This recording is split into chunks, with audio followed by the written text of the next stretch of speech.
Alors, je ne sais pas ce qui vous a pris. Pourquoi, justement, en vouloir à Eduardo Riancipel, député socialiste de Seine-et-Marne, qui a été élu la dernière fois, pour la première fois député, il est porte-parole du Parti socialiste. Vous avez dit, à son sujet, c'est un Français de relativement fraîche date, qui a été naturalisé alors qu'il vient du Brésil, comme si c'était d'ailleurs plutôt une faute.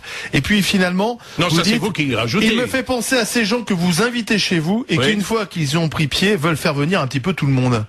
Oui. Et pourquoi? Parce que je regardais une émission d'un de vos collègues de LCP, l'émission Ça vous regarde, un débat sur la triste affaire Clément Méric, ce jeune militant anarchiste ou d'extrême gauche qui est mort dans une bagarre contre les skinheads. Bon, et j'ai trouvé que cette émission était absolument hallucinante. Elle était hallucinante de politiquement correcte. Elle D'accord, mais pourquoi vous en prenez parce que aux origines de Riancipel? Quel est le rapport? Parce que Monsieur Riancipel, ce n'est pas le fait que ce soit un Français naturalisé, ce qui est un fait dont il se réclame dans son blog, dont il se réclame à l'Assemblée nationale. Il a fondé un groupe des parlementaires naturalisés. Alors, je vais mettre les choses au point très clairement. Des naturalisés, j'en connais beaucoup. J'en connais beaucoup au Front National. Je connais beaucoup de Français d'origine étrangère qui sont des patriotes. Il m'importe peu. Pourquoi faire référence à cela dans ses propos? Il m'importe peu qu'un homme politique soit d'origine espagnole, roumaine, algérienne, marocaine ou autre, comme beaucoup d'autres. Ce qui me gêne, c'est que dans le cas de Monsieur Riancipel, c'est que il s'arroge le droit de dire qui est républicain et qui ne l'est pas. Ça a été constant au cours de cette émission. Il s'arroge le droit d'exclure le patriote que je suis et des millions d'autres avec de la République. Il est dans un pays. Donc il est un peu moins français que vous, et donc il devrait rester plus modeste dans ses propos. Il est dans un pays qu'il a accueilli, qu'il a nourri, qu'il a enseigné. Plus ou moins bien d'ailleurs, enfin puisqu'il est passé par Sciences Po et qu'on sait que depuis le dernier directeur de cette école, le niveau ne s'est pas substantiellement amélioré. Bon, mais enfin, il a été naturalisé à l'âge de 23 ans, il est devenu élu régional quelque temps après, et aujourd'hui il est député. Je n'ai mis en cause ni le fait que Monsieur Riancipel, attendez, je termine, ni le fait qu'il soit français, ni le fait qu'il soit élu. Vous laissez entendre que le fait qu'il soit français de fraîche date, il devrait la jouer modeste. Je laisse pas entendre, j'affirme que quand vous arrivez dans une famille, n'est-ce pas, que vous y êtes accueilli, vous commencez pas à dire ah bah oui mais ici il y a un tel et un tel qui me plaisent pas. Voilà, j'ai dit que ça n'était pas une question politique ou juridique, c'est une question de bienséance. Alors, à quel moment arrogant. À quel moment on peut parler comme Gollnisch alors? Il faut être français depuis combien de temps? Non mais moi, il y a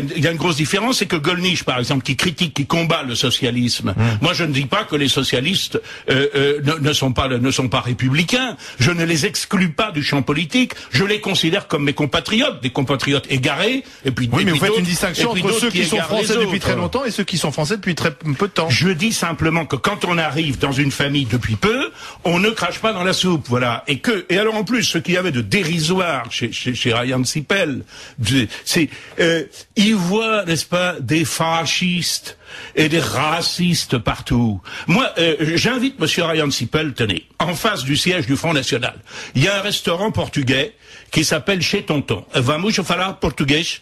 E eu falo português também com acento brasileiro. Hein? Et c'est un restaurant extrêmement sympathique, un petit boui-boui de quartier où on mange très bien et où Jean-Marie Le Pen, Marine Le Pen, moi-même, nous allons régulièrement déjeuner. Il y a là des Français d'origine portugaise. Il y a des Portugais qui ont préféré rester portugais. Ils ne traitent pas le reste de la population de fascistes, de racistes, et ils comprennent très bien d'ailleurs que certains Français préféreraient quand même que l'immigration massive s'arrête un jour en France. C'est ça la différence avec Monsieur Riancipel. C'est là-dessus que je l'ai attaqué. En attendant, Monsieur Eduardo Riancipel se sent blessé, il a décidé de porter plainte contre vous. Eh bien, je constate donc à Sciences Po, on n'apprend pas beaucoup de droit. Parce que ce que j'ai dit de Monsieur Riancipel était le fait qu'il soit français. J'ai dit de relativement fraîche date. On va pour que les choses soient plus claires enlever le mot relativement. On va dire qu'il y a un français de fraîche date. Bon. À la suite, j'ai porté sur son compte des des critiques politiques. Ce que j'ai dit n'est en rien diffamatoire ni injurieux. Vous faites des distinctions entre Français. Parce que qu'on soit français de fraîche date ou français depuis 250 ans, on est français. Monsieur Ryan Sipel, vous faites une distinction entre les Français. Je fais une distinction en ce qui concerne. Donc il y a différents degrés. Oui, mais monsieur, la République. Mais c'est pas ça la République. La République justement. Ah bah si. Alors puisque vous parlez de la République, mais je connais la République aussi. J'en fais partie. Et la République justement, c'est la non-distinction. C'est-à-dire qu'on est français, qu'on soit français depuis 10 ans, 20 ans, 100 ans, 50 ans, on est français. Monsieur Ryan Sipel qui se croit obligé, je me demande qui d'ailleurs l'a chargé de défendre la République, il m'a envoyé un tweet en disant je sais ce que je dois à la France, monsieur Golnisch, c'est de défendre la République de gens comme contre des gens comme vous. D'abord, je ne sais pas qui l'a intronisé, le gardien de la République. Deuxièmement, je dois convenir que la République se porte pas très bien. Je crois surtout qu'il c'est à cause de Ryan Sipel. Je crois surtout qu'il faut pas que monsieur Ryan Sipel s'en occupe et lui prodigue des soins, parce que ça va aggraver plutôt la situation. Voilà. En ce qui concerne le fait qu'il plaide, c'est très intéressant quand même. C'est très intéressant. Moi, j'ai connu une époque où la gauche et l'extrême gauche étaient très réticents à l'égard de la justice, très méfiants. Ils disaient c'est la justice bourgeoise, c'est la justice du capitalisme, etc. Maintenant, Monsieur Ryan Sipel pourrait me proposer un débat. Il pourrait proposer de m'affronter sur les ondes. Il pourrait m'envoyer ses témoins pour un duel au sabre. Je ne sais pas, ça se faisait autrefois. Bon, non, il va aller se plaindre à la justice, le pauvre. Mais le Front National aussi porte plainte souvent. C'est vrai, ça arrive. Parce que malheureusement, mais je regrette un peu que les prétoires soient devenus les arbitres de l'élégance sur le plan politique. En tout cas, moi, ce que je peux vous dire, c'est que en 40 ans de vie politique, et où je n'ai pas toujours ménagé mes adversaires, je n'ai jamais pour diffamation.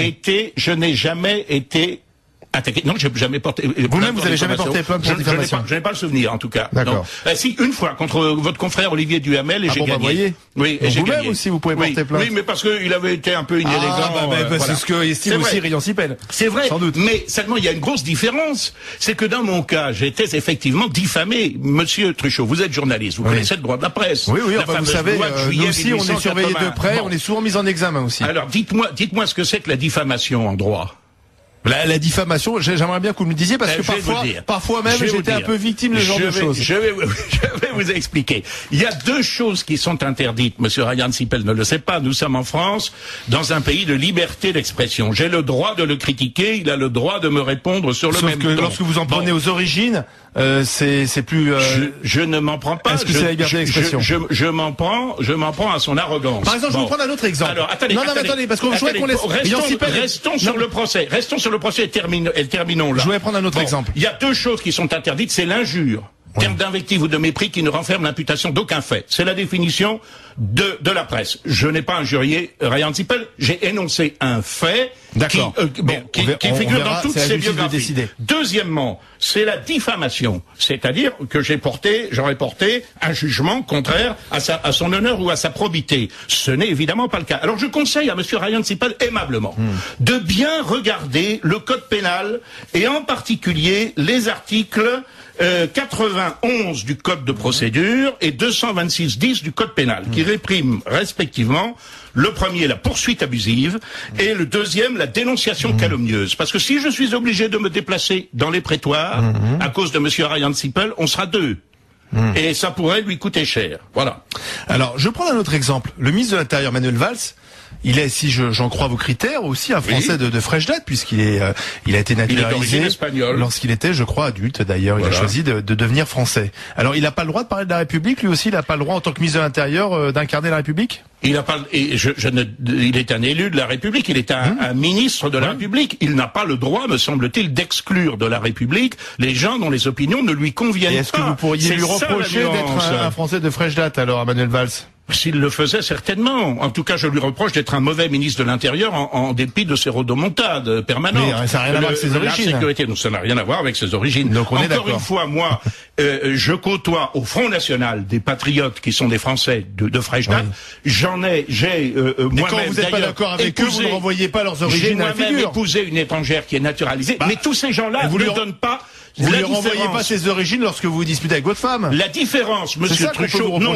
La différence, monsieur Truchot, c'est que c'est votre obsession des origines. Non, pas du tout. C'est pas du tout mon obsession. C'est encore une fois. Mais alors, qu'est-ce qu'il faut dire de vos collègues? Qu'est-ce qu'il faut dire de vos collègues, par exemple, Paris Match? Voilà. Moi, je suis pas Paris Match. Adrien Gaboulo. Attendez, laissez-moi parler. L'ambitieux monsieur Eduardo Riancipel qui dit: ce Brésilien d'origine arrivé en France à 10 ans et naturalisé en 1998. Même chose chez vos confrères d'Europe 1 sous la plume de monsieur Mathieu Guillemard Facconetti. Même chose dans un article Guézin-Roch, etc. Même chose partout. Monsieur Riancipel ne peut pas fonder à l'Assemblée nationale un groupe des députés naturalisés et s'étonner qu'un de ses adversaires politiques que je suis, lorsqu'il est mis en cause, Riancipel a attaqué... Il y a des groupes de députés bretons, des députés... ça vous choque?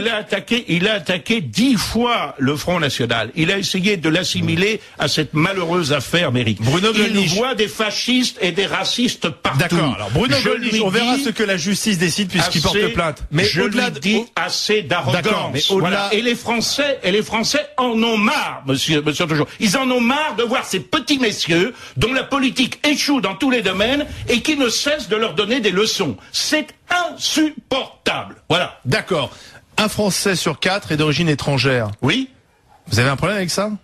Mais je n'ai pas de problème avec ça. Ce sont généralement ceux d'ailleurs qui sont dans leur majorité hostiles au fait qu'on ouvre les portes de façon absolument indistincte à des flux d'immigration qui ne sont plus contrôlés. Parce que parmi ces Français d'origine étrangère, il y en a beaucoup qui ont fait des sacrifices pour s'adapter à la civilisation française. Il y en a qui sont devenus Français parce qu'ils le méritaient, qui ne sont pas simplement des Français de papier. Et il y en a qui, tout en conservant leurs souvenirs, bien sûr, d'enfance à l'égard de leur patrie d'origine, sont de véritables patriotes, et il y en a beaucoup qui aimeraient qu'on fasse une autre politique que celle des socialistes. L'eurodéputé du Front National, Bruno Gollnisch, vous allez réagir à la bande-son de l'actualité. On commence avec la garde des Sceaux. Est-ce que je peux me permettre juste un tout petit mot en ce qui concerne les propos contestés que nous avons évoqués tout à l'heure? Si les gens sont intéressés par ça et veulent voir l'original, qu'ils aillent sur mon site gollnisch.com. Il est bon, il fait de la pub. C'est de la pub gratuite. J'en profite parce que je suis pas souvent invité. Vous pouvez pas dire ça. Vous venez ici au micro. Je vous remercie. Dites ça aux autres. Vous m'avez tellement éreinté que vous me deviez bien ça. Éreinté? Dans les grandes gueules, on écoute tout le monde. C'est quand même un peu le principe de cette émission. C'est bien. Après, chacun se fait sa propre opinion, bien entendu. Christiane Taubira, garde des Sceaux, à propos, vous le savez, des peines de prison non exécutées. La loi dit très clairement que jusqu'à 2 ans d'incarcération, il faut envisager l'aménagement des peines. Voilà, c'est une loi d'ailleurs qui a été votée sous une majorité de droite, et c'était une loi voulue par Rachida Dati, garde des Sceaux à l'époque. Oui, vous savez, pour condamner quelqu'un à 2 ans de prison ferme, il faut déjà qu'il en ait fait pas mal. Moi, je crois que l'aménagement des peines, le problème, c'est que ça remet dans le circuit un certain nombre de malfaiteurs, et on sait très bien qu'il y a des secteurs, par exemple, où il y a des dizaines de cambriolages, ça s'arrête dès qu'on a mis sous les verrous les cambrioleurs qui dévastaient la région. C'est pas par plaisir qu'on met les gens en prison, c'est pour protéger les autres. Voilà. Et je crois que cette affaire révèle surtout l'impéritie incroyable des gouvernements qui se sont succédés et la pénurie scandaleuse de prisons. Je vous signale qu'il y a 20 ans que Le Pen dit qu'il y a beaucoup trop de monde dans les prisons, que les prisonniers s'entassent, que les conditions d'emprisonnement sont d'ailleurs parfois dégradantes. Ce que nous ne réclamons pas, nous réclamons que la loi soit appliquée et que les peines prononcées soient appliquées. Et pour ça, il faudrait construire des prisons. Mais vous savez, il y a 20 ans déjà, on a l'argent pour ça. On avait nommé, mais c'est absolument indispensable, et on ferait des économies sur l'insécurité. Et puis, on peut aussi, tenez, je vais vous faire plaisir, monsieur Truchot, vous allez trouver un autre motif, peut-être, de m'accabler. On pourrait peut-être aussi renvoyer dans leur pays d'origine les délinquants d'origine étrangère. Déjà, vous voyez, avec cette mesure, on libère le tiers des places dans les prisons françaises. Les pays concernés n'en veulent pas. Ça s'appelle la double peine. Mais ça, la double peine correspond à une double faute. Le crime en lui-même ou les délits, quelquefois multirécidivistes, et puis surtout la violation de l'hospitalité française. Écoutez, j'ai résidé au Japon. Oui. C'est un pays où je suis reçu très bien au niveau gouvernemental, etc. Tiens, d'ailleurs, l'autre jour, j'étais au Parlement japonais, j'ai rencontré un député finlandais, un député japonais d'origine finlandaise. Ce député, il ne trouve pas qu'il y ait des racistes et tout ça au Japon. Le Japon, c'est un pays très fermé, le Japon. Oui, et bien pourtant, ce député finlandais s'abstient de critiquer cette situation. Il est même plus japonais que les Japonais. C'est le dernier qui vient en kimono. Modèle japonais. C'est le dernier qui vient en kimono au Parlement japonais. C'est assez drôle pour un type d'origine finlandaise. Simplement, pour revenir à la justice. Pour revenir à la justice, simplement parce que Christiane Taubira, il y a une nouvelle affaire aujourd'hui, révélée par le Canard enchaîné. Vous le savez, en 2004, on a pris un arrêté, visiblement qui était mal ficelé, et écoutez, ça va faire libérer. Taubira a dit c'est le laxisme de droite. Avant d'être professeur de japonais juridique et économique, j'ai été maître de conférence des facultés de droit. J'ai enseigné le droit public, et notamment le droit constitutionnel et administratif. C'est une question d'examen de première année. Le domaine du décret et le domaine de la loi. Et le fait que les matières pénales sont régies par la loi, c'est une question de première année. Si un étudiant se trompe là-dessus, articles 34 et 37 de la Constitution, il a toutes les chances d'être collé à son examen de première année. Alors que M. Perben, son cabinet, ses successeurs aient commis cette faute et que le gouvernement actuel l'ait laissé prospérer, c'est absolument inconcevable. Alors, Taubira dit que c'est du laxisme, en fait. Je suis extrêmement préoccupé par ce laxisme de la droite et des gouvernements successifs. C'est la réponse du berger à la bergère. D'abord, Madame Taubira devrait démissionner. Ah bon? Pourquoi? Oui, elle devrait démissionner parce que la preuve est faite. Et je suis un peu étonné que vos confrères n'aient pas repris davantage cette information donnée aussi d'ailleurs par le Canard enchaîné. La preuve est faite qu'elle a été avertie à des dizaines de reprises de la situation frauduleuse de Monsieur Cahuzac. J'écoutais hier, pas plus tard qu'hier, sur la chaîne parlementaire, vous voyez, j'écoutais la déposition du procureur général Faletti. Le procureur général Faletti a, de façon très posée, très modérée, très discrète, comme il convient à un haut magistrat, a bien dit que à chaque étape de la procédure, chaque information a été transmise à la direction des affaires criminelles et des grâces, et le rôle du directeur des affaires criminelles et des grâces, c'est immédiatement de prévenir le cabinet du ministre. Il est inconcevable que Madame a été démissionné du gouvernement. Mais il est inconcevable que Madame, tardivement et pas du tout à l'initiative 4 mois. Il y a eu de Madame Taubira. Madame Taubira n'a pas fait son travail dans cette affaire et c'est extrêmement grave à mon avis.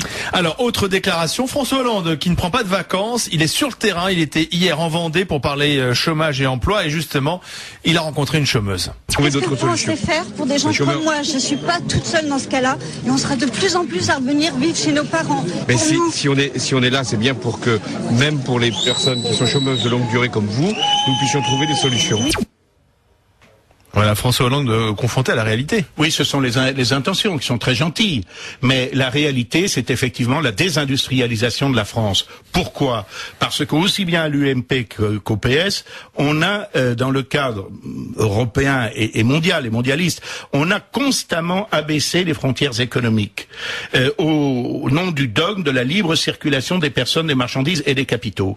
Et le résultat de cela, c'est que ça met l'ouvrier français en concurrence avec l'ouvrier chinois, qui est payé 20 fois moins, qui dort 39 heures quand les... Il y a des économies qui se portent pas trop mal avec cette même concurrence, l'économie allemande par exemple. Oui, mais qui a baissé considérablement les salaires précisément, qui a instauré une austérité et qui fait travailler à vil prix les Polonais, les Slovaques, les Hongrois, etc. Eh bien, on établit une protection raisonnable de notre économie, qui n'est pas du tout incompatible, Monsieur Truchot, contrairement à ce que disent certains, avec le commerce international.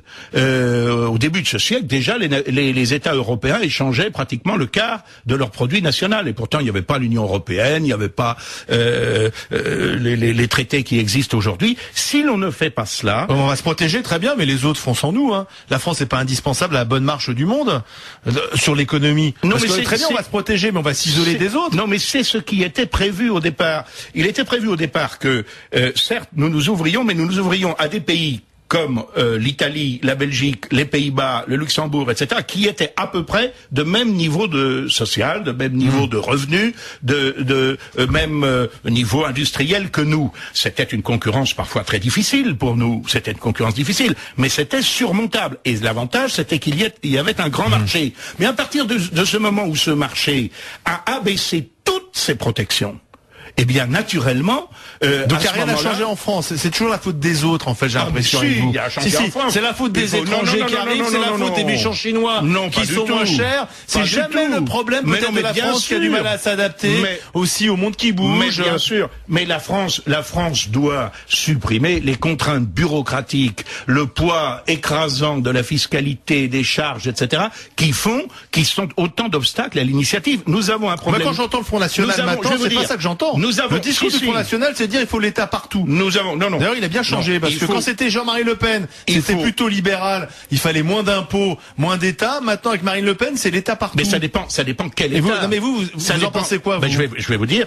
Non, mais c'est intéressant parce que il y a eu un changement idéologique sur ce point-là. Je pense qu'il faut restaurer l'autorité de l'État, d'un État protecteur et d'un État stratège, mais je pense qu'il faut faire exactement le contraire de ce que nous avons fait au cours des 30 dernières années. C'est-à-dire qu'il faut avoir des protections au pourtour de notre marché, dans un cadre européen, et si c'est pas possible dans un cadre européen, dans un cadre national, au contraire, à l'intérieur, diminuer les contraintes bureaucratiques, fiscales, etc., et de tous ordres. C'est ça, je crois qu'il faut faire. À l'heure actuelle, on fait exactement l'inverse. On ouvre grand notre marché et on accable les entreprises, et notamment les PME, mais pas seulement d'ailleurs, de contraintes de tous ordres, qui évidemment font qu'elles ne peuvent pas supporter la concurrence qui leur est faite. Dernière déclaration, c'était ce matin sur RMC et BFM TV, d'Halil Boubaker qui veut mettre en place une charte pour les musulmans en France. Nous souhaitons qu'il y ait une espèce de charte qui serait notre travail, à nous, musulmans responsables, de dire les dérapages qui, au nom souvent usurpé de l'islam, donnent de l'image une image absolument négative, détestable et qui joue contre les musulmans eux-mêmes. Je connais Monsieur Boubaker, j'ai connu aussi son père, si Hamza Boubaker, ce sont des personnalités respectables. Boubaker, c'est le nouveau président du Conseil des cultes musulmans. C'est depuis très longtemps le recteur de la grande mosquée de Paris. C'est une personnalité respectable, je ne partage pas toutes ses opinions, je crois effectivement qu'il y a un problème.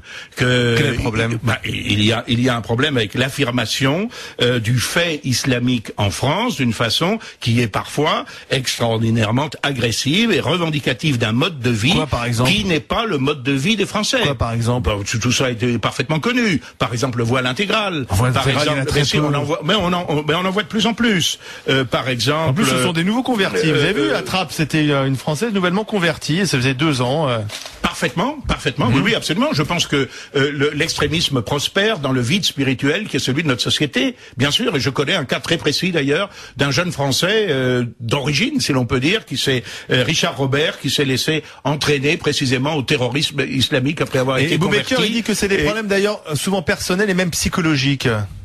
Moi, je ne sonde pas les reins et les cœurs. Ce que je dis, c'est que la République, l'État doit être impartial et qu'il y a un mode de vie français. La France, ça n'est pas simplement un régime politique. La France a existé avant la République. Elle n'a pas fait que des choses détestables sous l'Empire, sous l'ancien régime, sous la Restauration, que sais-je. Bon, la France, c'est une réalité charnelle et c'est une civilisation qui, je le regrette, n'est pas une civilisation musulmane. Oui, mais c'est que M. Chirac qui croyait que c'était une civilisation musulmane. C'est un pays qui bouge aussi. La France, elle a jamais ressemblé uniquement à ce qu'elle ressemblait au nom des Francs. Je souhaiterais que ça bouge, elle évolue. Oui, je souhaiterais que sa modernité s'enracine dans sa tradition. C'est ça qui fait les peuples forts. Un dernier mot, Bruno Gollnisch. Vous êtes à l'aise dans le Front National de Marine Le Pen? Oui.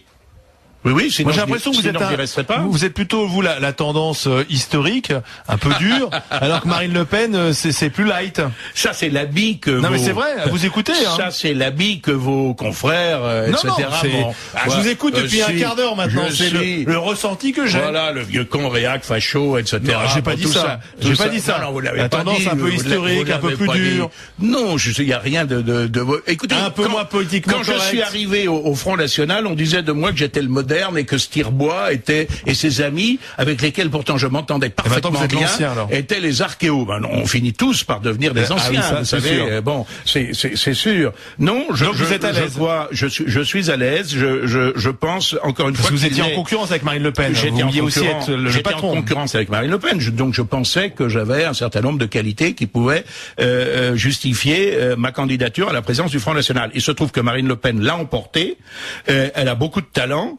je me suis incliné, moi, devant la décision des militants du Front National. J'estime que quand on participe à une compétition, on a l'élégance d'en accepter le résultat. C'est la moindre des choses. À condition que le résultat soit pas faussé. Et c'est ce qui fait, d'ailleurs, je crois que les Français nous rejoignent de plus en plus nombreux. C'est qu'ils ont perçu que le Front National, c'est pas un feu de paille et que les choses s'y passent beaucoup mieux qu'au PS et qu'à l'UMP. Merci Bruno Gollnisch.